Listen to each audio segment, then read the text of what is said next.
Good afternoon, everyone. Thank you so much to the brave few who are still sitting here and listening. So, before I start, I would ask you all to stand up, if you don't mind. I can't see all of you, but if you could, especially those people who came over, like in the end. I can't see. Yeah, perfect. Right. Stop looking at your phones for a second and make 3 jumps on where you're standing. 1, 2, 3, 4, 5. Thank you, the most committed ones. Thank you so much. You can sit down now. I was very worried that you might fall asleep. So now at least you'll have 20-minute energy. So, good afternoon. My name is Valentina Kislaya, and I'm the CEO and founder of Phoenix Leaders. It's an executive training consultancy. We work here in Nicosia and also in London. To say the science behind motivation is fully developed would be like saying that the universe ends at the Milky Way. It's a constant learning curve, and we need to be careful not to repeat our mistakes. Motivation lies behind almost every aspect of our behavior. When you apply for a job, or you're interviewing someone for a position, there's a whole number of factors. At Phoenix Leaders, what we have been trying to do is to combine scientific research and experiential learning to assist adults in their professional development through understanding how our brain operates in different contexts and environments. We currently offer 4 modules that are the quintessential combination of numerous requests from the companies and individuals and the challenges. We also address the obvious issue of not being able to catch up with the speed of either organizational tasks or external factors influencing performance, like social relationships. I will be happy to answer your questions about the nature of our business during the Q&A session in the networking area after the presentation. So, without further ado, let's get to the topic of motivation. I have chosen to make this session a little bit more relevant to the Cypriot market. So if you hear some facts that might make you feel uncomfortable and even angry sometimes, well, hopefully they will spark a discussion or a dialogue, and that's what we're here for. What I want from you is to leave at the end of this session feeling thoughtful, inspired to do more, and willing to act on this inspiration. According to the Cyprus Profile Workforce Report of 2018, and I quote, "Well-trained and versatile, the Cypriot workforce is one of the island's most valuable resources, offering high standards of productivity, technical expertise, and professional excellence at reasonable costs for businesses." End of quote. Now, fact. The unemployment rate in the 3rd quarter of 2018 was 7.6% of the labor force in Cyprus, according to the results of the labor force survey issued by the Statistical Service. What does it mean for all the people who are actively looking for a job in Cyprus? Well, it means that 33,383 people in the island are competing with one another every day. So, my goal for the next 15 minutes is going to enforce you with this new paradigm that would give you a competitive advantage both at the interview and during your time of employment. A paradigm that hopefully will bring transformation of thoughts and feelings, bless you, inside you, and best case scenario causes you to take action, persevere in those actions, and see them through to the end. So to achieve that, what I want to start with is I want to explain what motivation looks like from the perspective of the brain. In other words, what is going through the head of your potential employer when he or she looks at you as a candidate for a job. That is, assuming you accept the notion that employers are actually humans. Well, one of the simplest frameworks that is used talking about motivation is the idea of cost versus benefit.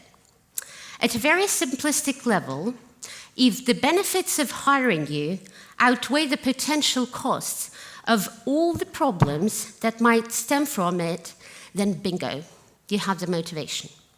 This principle also works for you as employees when you're applying for a job. The catch is, these expected costs and benefits are multifactorial. There can be multiple benefits or positive gains that you get from achieving your goal, like feeling in a positive mood, a sense of satisfaction and self-worth, a feeling of progress, an increase in social status, or more tangible benefits like learning or financial gain. Similarly, there can be multiple costs. These can include things like how much effort you need to put in to actually find a job, how much time it will take you to get to your office every day, how much money you will have to spend on petrol or public transportation if it existed in Cyprus, or maybe even the fact that doing all of this might cause you to miss out on a football game with your friends or spending some time with your kids before bed. Of course, the costs and benefits are subjective for us. In other words, it isn't the actual costs and benefits that matter. It's the way we think about these costs and benefits that is important. And this can vary from one person to another, depending on personality, capabilities, and past experiences. So what one person might see as a cost, another person will not even consider. Essentially, there isn't a one-size-fits-all approach to motivation. And at this stage, you would probably ask me, then what's the point of discussing it all if you're not going to give us a magic pill? And I'm going to tell you, your almost perfect CV aside, the implications of everything I have said above are going to define your state of mind, both during an interview and in a job. Fact, 81% of people think that their state of mind is very important or crucial in relation to their performance at work. In other words, as employers, people want to see you motivated. They will do their part.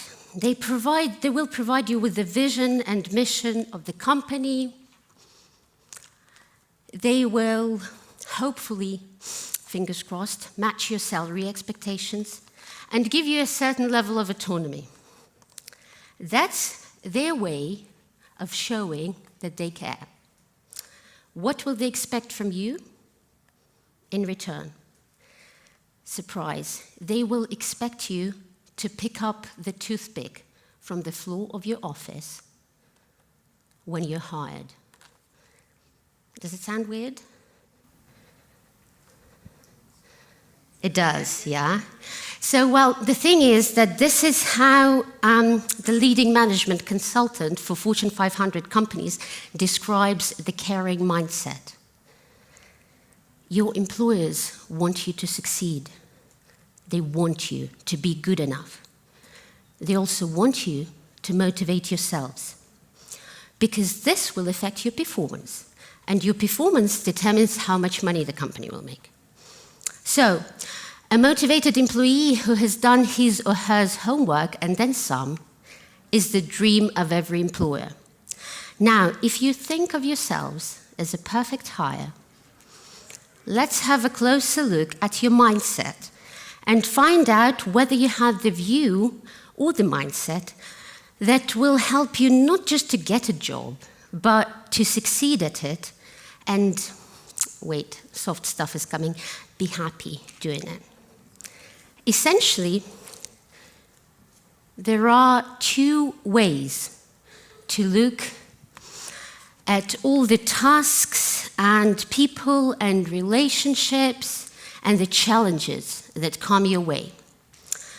My challenge today is to make it more visible and give you understanding what's always happening behind the scenes, that is in your brain, as you're being interviewed or performing your daily jobs. When you're going to different interviews or having numerous calls, it is easy to get frustrated by the amount of no thank yous from potential employers. Especially when you hear horror stories from your friends about the employers spying on them through cameras and telling them off for looking at their phone during work. So, that's much better. This is a real story, by the way, and if the employer who did it is listening, I would like to say that I was disgusted to hear about it, simply because the employee did nothing wrong that would affect his performance or the final product.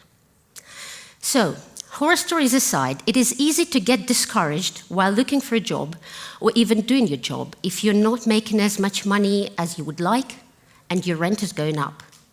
Now, if you get discouraged for too long and let it drive your mood and your decisions, ta-da, you've got fixed mindset. Now, the underlying idea of the fixed mindset is to be good. Now, your brain is focused on proving that you're good enough, demonstrating your skills to your employer, and competing against others. Now, that's how your brain approaches motivation when you are in a fixed mindset mode. You want to look smart. You are most likely to take the easy way out when facing a decision. You will highly likely give up when the going gets tough, without changing anything in your skills or performance. You will almost always take feedback as criticism. Fact: those with a growth mindset find setbacks motivating and informative. They treat them like a wake-up call. What is happening behind the scenes of the brain if you are in a growth mindset mode? Your approach to life would be get better. Your employer has invited you for a conversation that you found absolutely humiliating and you want to leave? Great. You might also have decided to acquire a new set of skills. So you've started looking for a job in a new industry. You're ready to go into training and develop the skills that you have already got or always wanted to have. You're competing against yourself. You're competing with the version 1.1 and improving to create a new, updated, and upgraded version of yourself. This is growth mindset. How will it influence your motivation? Let's look at the ways you're going to approach any task, any relationship challenge, and any new area of responsibility. I love a challenge, although your knees might be shaking right now. And I'm not only talking about myself. Tell me where I can improve when given a hard feedback you disagree with. This is hard. This is fun. When your employer tells you that the company has moved on to a new customer service platform. I've learned to be resilient. When, let's say, your probation period has been extended and you really, really want the job. So I've prepared a checklist for you that you might find useful.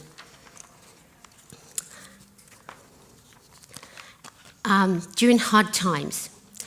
You can take photos of it, and I do hope you'll find it useful to keep your motivation going. 1, manage your time and plan effectively.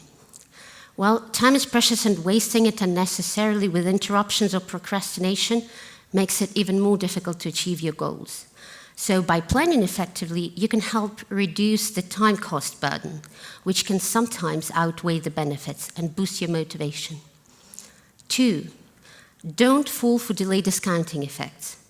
Remember that goals far in the future are irrationally discounted by our brain as being of lesser value. Don't fall for this inbuilt bias, and make sure you compensate for it when you're motivating yourself for longer-term goals. 3, break big goals into smaller ones to make them less effortful. Motivation costs are often about effort, be it rewriting your CV every time you reapply for a job or finishing an annual report you hate wholeheartedly. The same thing applies for your ambitious goals to become a managing partner, a director, or a CEO one day. Break them into smaller ones to fragment your effort into manageable chunks, and so adjust the way you weigh up the costs and benefits. 4, capitalize on the restorative power of exercise. Well, I promised a person in the room that I'm going to mention this one only once. Motivation doesn't mean working flat out until you've reached your goal. It means knowing, through planning and awareness, how you're going to get from A to B in such a way that you're really going to get there. So if it means that you need to take a couple of breaks along the way, take them to recharge, regroup, and move forward with more energy than before. 5, manage your expectations. If your expectations are wildly unrealistic, then you will be angry and disappointed. Be clear about where you are right now, both personally or mentally and professionally. Then do the planning. 6, well, I don't feel like I need to speak to that one really, but I find it very difficult to get creative in a formal office environment. So if there is something I need to discuss, I would normally invite my colleague or a guest for a walk. It's quite simple, but it actually changes the setting and usually makes it more fun. I also feel much more relieved about my own Sharpie doodling now, after seeing the notebooks of the designer team and Alexandra McQueen and some of the best game designers at the Victoria and Albert Museum in London.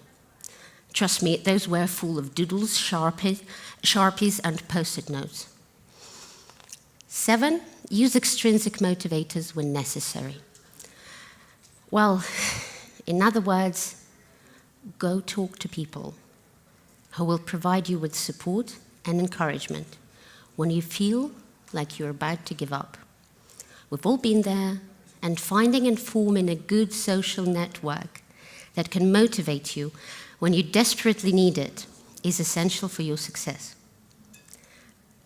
If there's one thing you're going to take away from today's presentation, it's that there is no magic pill for success and motivation. The most powerful and yet deceitful tool we all possess is our brain.